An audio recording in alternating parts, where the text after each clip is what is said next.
Hey, what's up everybody? It is Kellen here from Start Your Systems, and welcome back to Monster Energy Supercross 2, the official video game, where today we are playing the custom replica version of the 2020 Anaheim 2 Supercross in the game.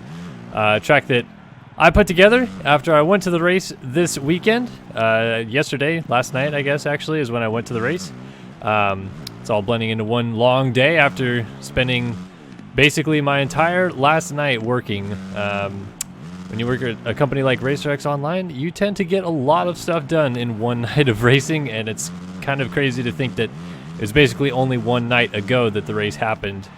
For me, obviously for you guys, it's now about 2 nights or 2 days since it's happened. But let's get some rapid thoughts going about the race. You guys know the drill. This is a real-life discussion. If you haven't watched the race already, please turn the video off now if you don't want to have it spoiled. I understand people don't like the spoilers, so I just tried to warn people in advance that I will be spoiling results or drama or whatever you want to call it from the event. So click off now if you don't want it spoiled. But there's a lot to trudge through from this weekend of racing.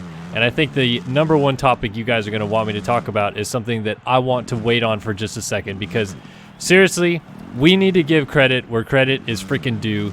Jet Lawrence, 16 years old, fresh, like basically just decided a couple months ago he was going to make his Supercross debut this year, and made his Supercross debut at the Oz X Open, I guess, or is one of the rounds in Australia.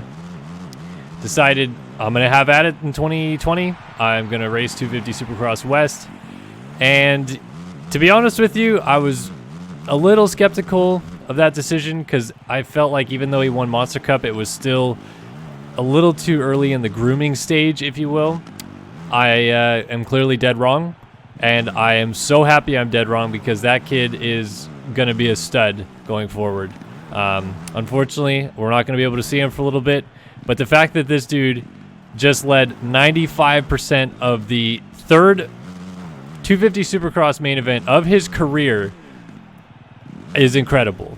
That's like legendary stuff, and the way that he almost kept the win in his grasps was ballsy. Like, it was legendary stuff. It was throw everything you had at it kind of stuff, and yeah, I think he gained a lot of fans from that one. I was actually just checking his Instagram earlier today.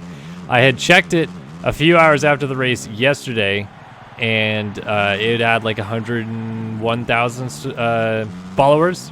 Now it's up to like 113,000 followers. So one night of racing, for good reason, has gained this man a lot of respect and notoriety. But unfortunately, like I said, we're not going to see him for a little while. We'll get to why we won't see him for a little while in a second. But of course, like I said, every single person clicking on this video is going to want to know what the heck Dylan Ferrandis was thinking in the main event. To kind of surmise everything that really happened with Ferrandis, he got another kind of bad start. He had to weave his way forward pretty quickly. He was able to get around, his teammate Justin Cooper, who was back there with him, and start working towards the front.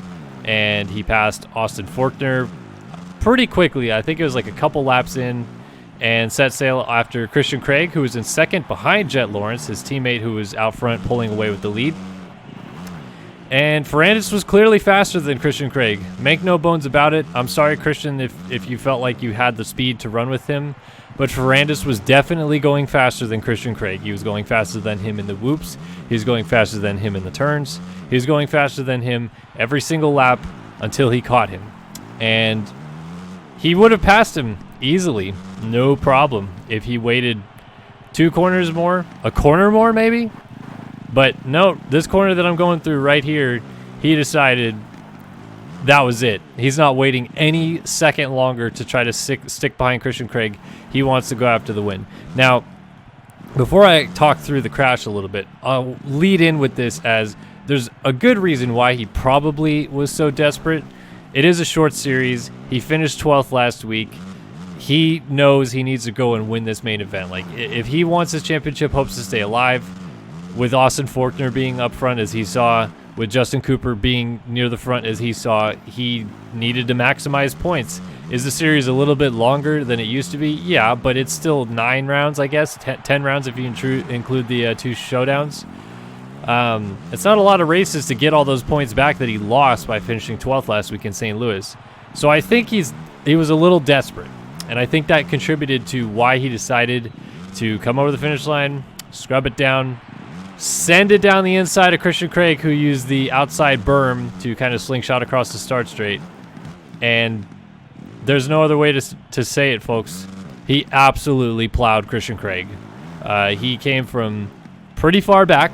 Wasn't like he was right alongside, and yeah, it was a full send type of pass that he attempted. It turned into a fall that would have happened regardless of Craig being there or not. If you guys have seen, we at RacerX have a good sequence of it that Rich Shepard took. If you go to racerxonline.com, you'll actually see the article Jason Wygan and I wrote on the weekend that includes the header image of Craig going down, and then the image 2 ones before that of Ferrandis sliding down the inside of Craig. He was definitely on his way to the ground regardless of the contact with Craig. But he definitely laid into Craig pretty hard, and Craig had very little idea that he was coming.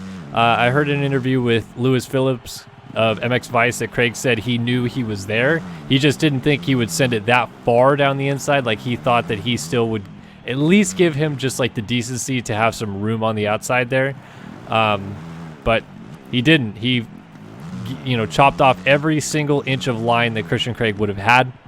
It was exacerbated by the fact that, like, there was a small lipped berm that Ferrandis was trying to bank into that Craig was kind of in/on, and he just absolutely cleaned him out. And he cleaned himself out too. Like I said, he was on his way down anyway. He fell. He was able to get up very quickly, but Craig, because of the angle that Ferrandis had decided to take in laying his bike down underneath of Craig, it high-sided Craig off the bike, and Craig hit pretty hard right in front of the mechanics area. He rolled, he tumbled, he hit his head, got back up and was kind of slowly limping to his bike, and then started to run that way. And then you could see him throw his hands up because he knew it was over.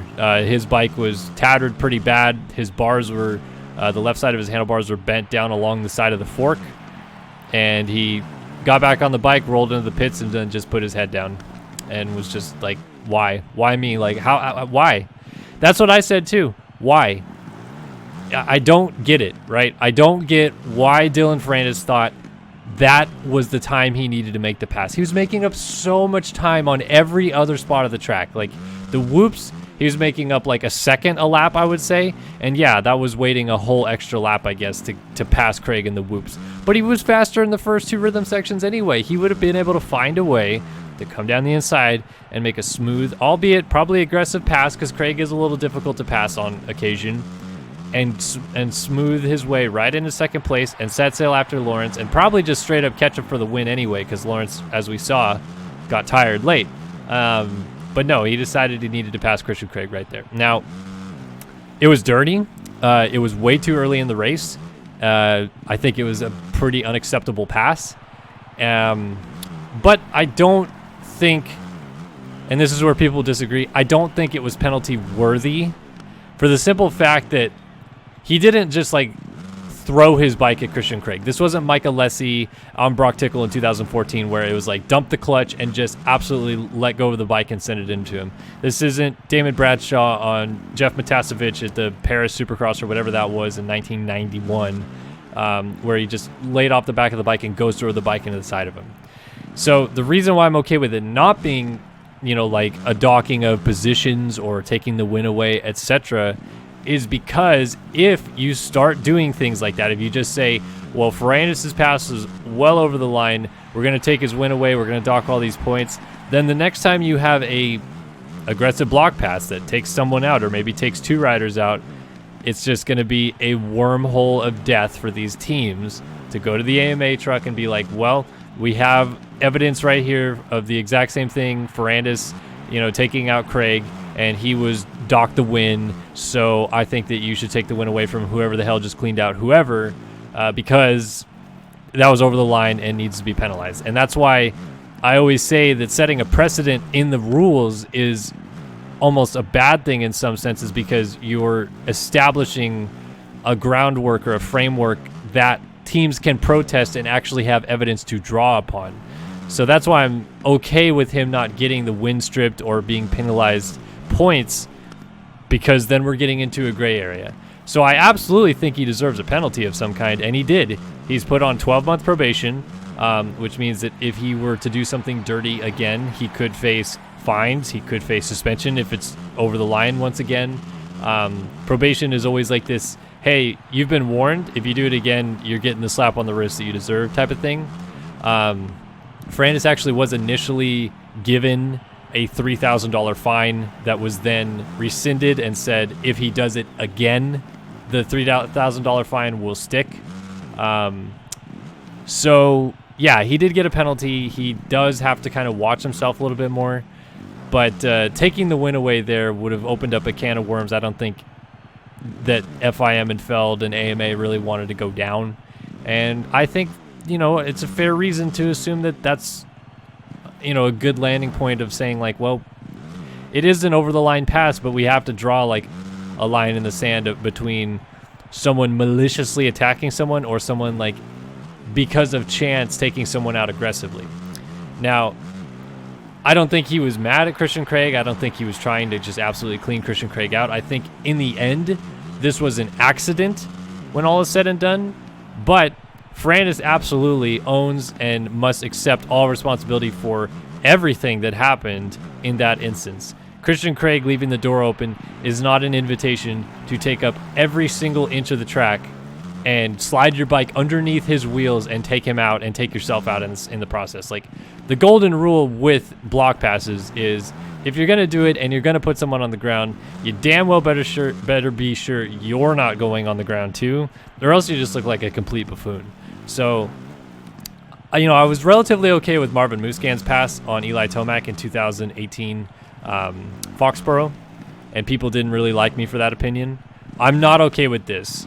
I would be a little more okay with that move if it was the white flag waving, because then you're getting to the point where if he doesn't take his chances when they become possible, which I don't even think that this chance is possible, but if he doesn't try those things on the last lap of the race to make passes to get more points, then we need to just roll around and hold hands and all that. So from an aggressive racing standpoint, I think that timing has a lot to do with it there. If he did it on the last lap, I'd be a little bit more okay with that. I still would not be okay with it because I think it was kind of a ridiculous move to pull off. But I would be a little bit more on Ferrandis' side. I'm not very much on his side right now. I think it was too early in the race. I think it was too malicious of an attempt. I think he sent it too hard, thinking he needed something quicker than he really did. And, so he obviously kind of has to own up to it. I think he kind of did. He said, that's not how I want to ride, and I'm sorry to him. And the Craig family even said that Ferrandis reached out to him today already to basically apologize, and it sounds like they're trying to move on from it. The Craig family even said, we're moving on, we're moving past this, we're not going to dwell on it any further. But the fans won't give a crap about that because they didn't give a crap about that with Marvin. Marvin, one of the nicest guys in the pits, wants $100,000 and decided the best way to do that was to take Eli Tomac out. And while it was a dirty or overly aggressive pass, I get it, and that's why I defended him back then. I just can't defend Ferrandis here. I'm sorry if you're a Ferrandis fan or if you think that his pass wasn't that bad. I think it was worse than the Marv thing, and I think generally speaking, it's just the wrong time to do it in the race. You just need to be more patient there, in my opinion. So that's my take on the Ferrandis situation. Now, he obviously got up in second and started putting on a little bit of a charge, but he was 11 seconds down on Jet Lawrence, and this is where it's like the real sad part of this whole tale, because like Jet Lawrence, I think, deserved to win this race. He definitely got tired. I think he probably got arm pump, which is what contributed to the first crash where he just came out of a rut and the front end started to tuck a little bit, and when he tried to catch it, it knifed the front wheel into the first jump that he was hitting. It high-sided him over. He crashed. At the time, he was really good about running back to the bike, getting up immediately, wasting no time. Eli Tomac. And was right back into the lead and actually had a okay lead to work with. Like, he got back up with like a 4-second lead still. But when you're that tired, the adrenaline's rushing, you are leading the main event, you get back up and you're still leading the main event. I can totally understand why he went into freak out mode there for a minute, and he actually had some pretty wild moments of like, Wow. Could have crashed really hard right there, but fortunately didn't. And so when he started to settle back into a groove after his freak-out lap, it was like he may just well hold on to this thing. And Ferrandis was just slowly just inching up closer and closer to him. And then Lawrence made a couple crucial mistakes, one of which was not being able to go 3-3 before the Supercross triple with 2 laps to go. I know he didn't get it with 1 lap to go, but that was, you know, Ferrandis setting it down the inside before. Which, by the way, I'm actually A-okay with that attempt there from Ferrandis. He gave Lawrence more room than he gave Craig there, so I think it's a little bit of a fair play. And it is on the last lap of the race, which is, like I was saying, it's a different situation. Like, Lawrence has to be a little bit more aware of where Ferrandis might attempt to pass at that stage of it when it's lap 4 of a main event and everybody's grooving and Ferrandis was flying. There's no reason to obliterate Christian Craig for second. But obliterating someone for the win, a little bit more up my alley, I think. So I was okay with the move he tried on Lawrence. But yeah, Lawrence, I'm sorry. I hate to say this, but he threw that one away. He threw away a win, and wins are never easy, and I get the tired aspect of it and stuff like that, but if he backed it down to 75%, he still would have won that race. That's how far out front in the lead he was when he made that first crash and that first mistake. And it just was, it was heart-wrenching, honestly, that he faded back to Ferrandis. Ferrandis was putting the pressure on him, got him because like of that move that he tried before the Supercross triple. Lawrence almost was still able to triple in, but cased and then double singled, and Ferrandis was able to double triple into the triple, and then they, you know, Ferrandis went down the inside. Lawrence went full send in the first set of whoops, almost made the pass back on Ferrandis, still was, I think, in adrenaline and not like settle down and think about how to normally get through a set of whoops mode going into the second set, because it was like, if you watch it, it's not like he was like leaning off the back of the bike and Hail Marying the whoops. It was just that like his body positioning was just wrong from the get-go. Like he was over the front entering the first set, which is, or like the first whoop, which was already a no-no. It kicked his rear end a little bit. So then he started hopping, and then he started trying to lean back to actually get on top of the whoops again. And then it bucked him forward, and that's when he started riding the nose at the end. And oh man, he augured in hard to the double I just went over there in the last corner. Brutal crash. He broke his collarbone. He got a concussion from what we hear. He's getting surgery as soon as possible to fix the broken collarbone, get it plated, all that. So it's pretty likely we won't see him until, I guess maybe we'll see him at the first showdown. Or are they showdowns?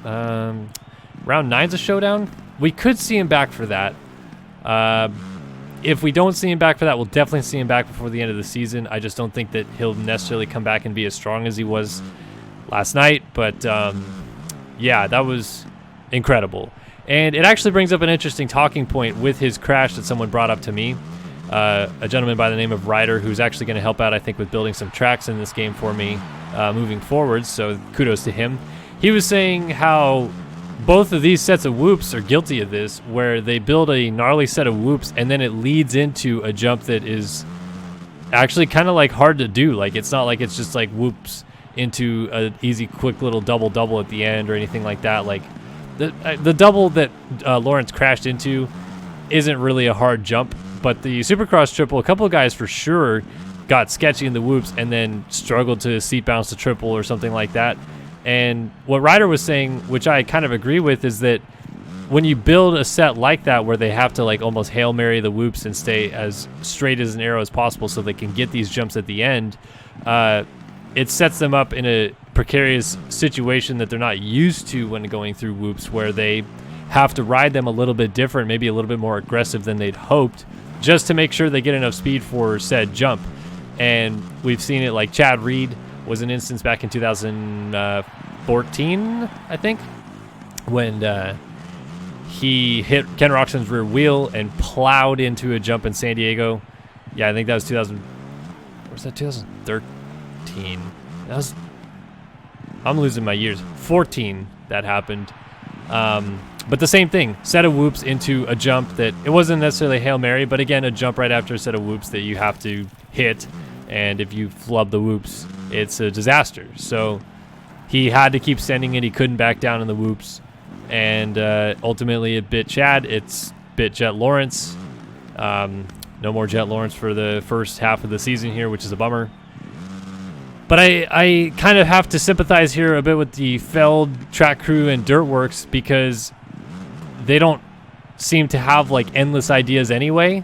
So if you take another element away, where it's like you're only allowed to have a set of whoops either after a jump or on its standalone self, then it eliminates a lot of the options that are possible for them.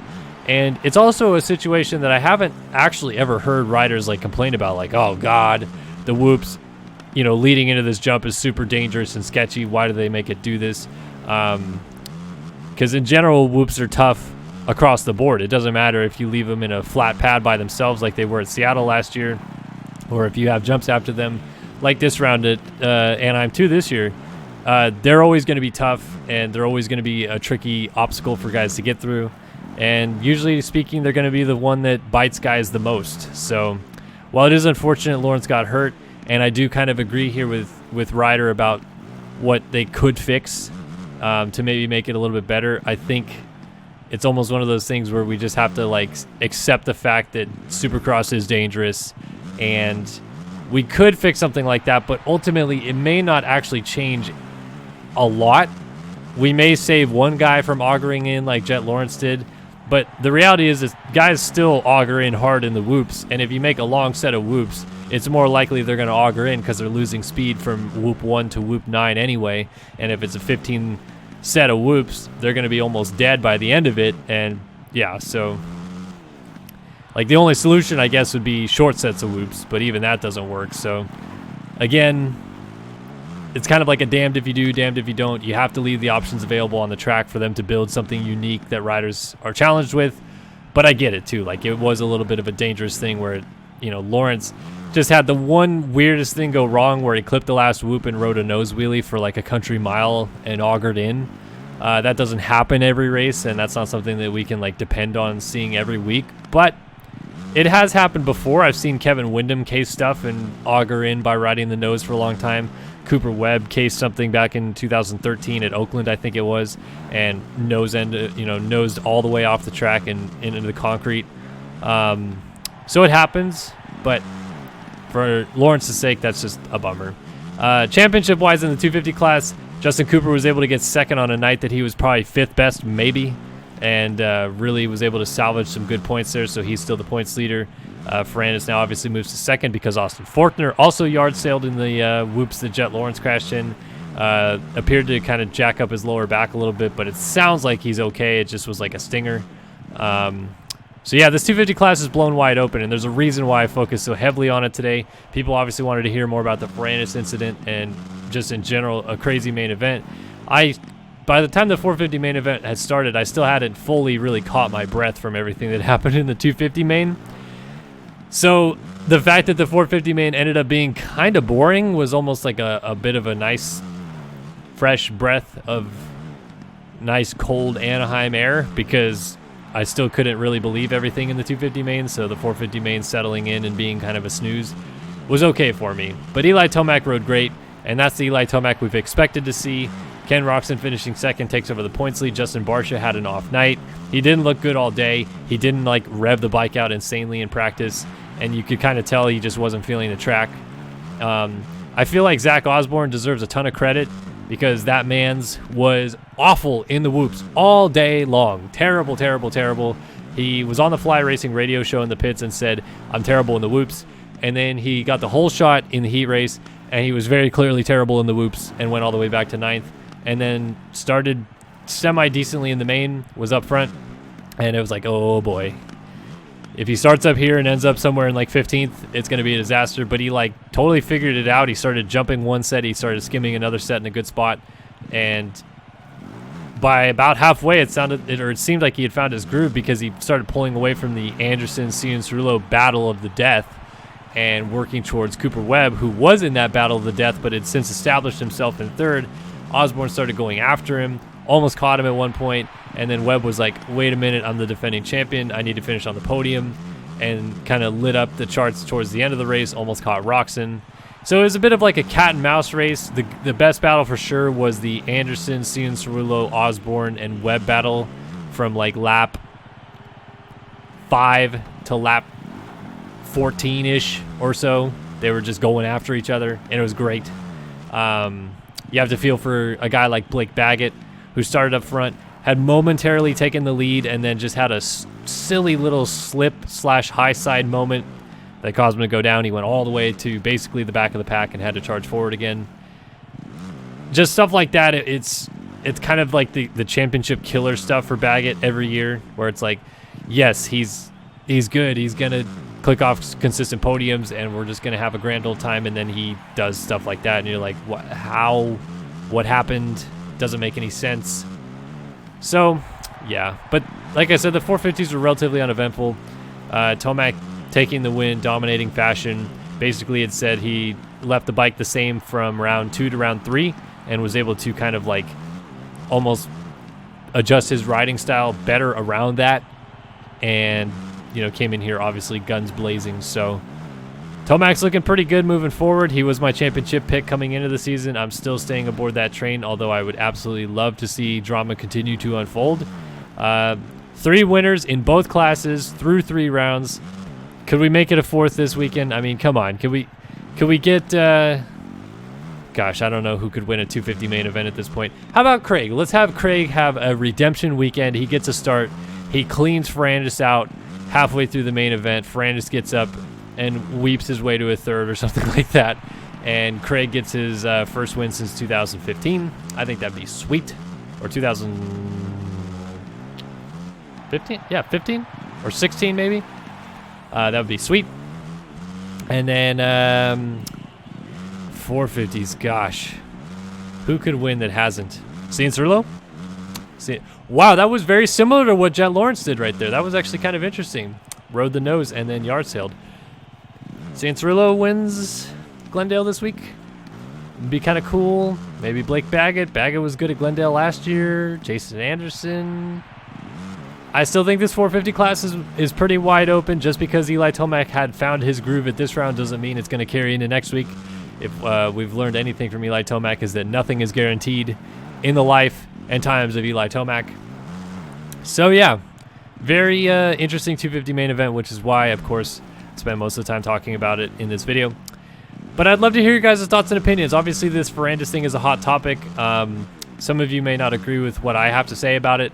One thing I will preach here a little bit is just kind of go easy on the guy, because while it was a stupid move and I was like relatively understanding of the boos in the stadium at that time, I don't think that he deserves to be the most hated rider in the sport or anything like that. It was an ill-advised move.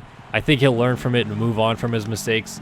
He did technically apologize, and people always saying like, why doesn't he own it more? You can't trust people who grew up speaking a different language for 18 years of their life to know exactly how to sympathize an instance like that, which is why when people were like, wow, Marvin can't just straight up own it that you just cleaned out Eli, it's like he kind of did, but it was in broken English, so it's harder to understand. Like, you got to give these guys a little bit more leeway when they're speaking foreign languages their entire life until they get here. So I'm satisfied with Ferrandis' explanation / apology of it. I, like Craig, have like moved on essentially.